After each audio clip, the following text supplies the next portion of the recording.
One particular agent may be frustrated that they can't pass the high buck onto the Red Sox at this time, right? You don't want to be the Red Sox and desperate saying, we're so desperate we need starting pitching so bad.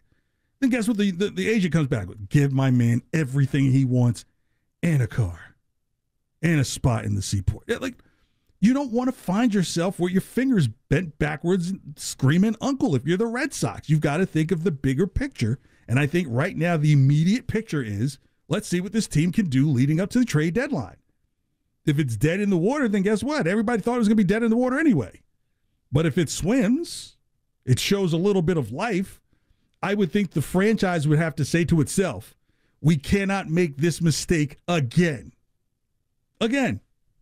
There's nothing in the way. There's no Chris Sale in the way in terms of what you're spending for money. There's not a bunch of big-time players other than, what Raffy got what was deserved. The Bogaerts deal seems to be kind of smart now because he's been moved to second in San Diego. It comes down to Trevor Story and some of these younger guys. Let me just give you a list of teams that didn't make the playoffs and think about what their payroll looked like last year. The Yankees, second to last. The Red Sox, last. The New York Mets, second to last in their division. The Angels, 16 under 500. Added up, not even close, only finished ahead of Oakland in that division. The Padres, okay, they finished above 500. Do you think they paid all that money to finish 82 and 80? And move one of their high-priced guys to second? I know Xander's like, as long as my money doesn't change, the distance does. Fine.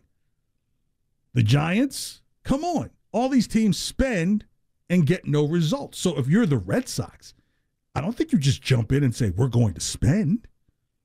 I mean, the Yankees are taking a risk. They're saying, you know what, we'll rent Juan Soto for a year, and hopefully he loves it so much that we'll give him his money next year. That's the idea now. I mean, listen to some of the names of the teams before COVID who were in the World Series. The Indians, the Mets, the Royals, the Giants, the Royals another time, the Cardinals, the Giants, the Cardinals, the Rangers, the Giants, the Rangers.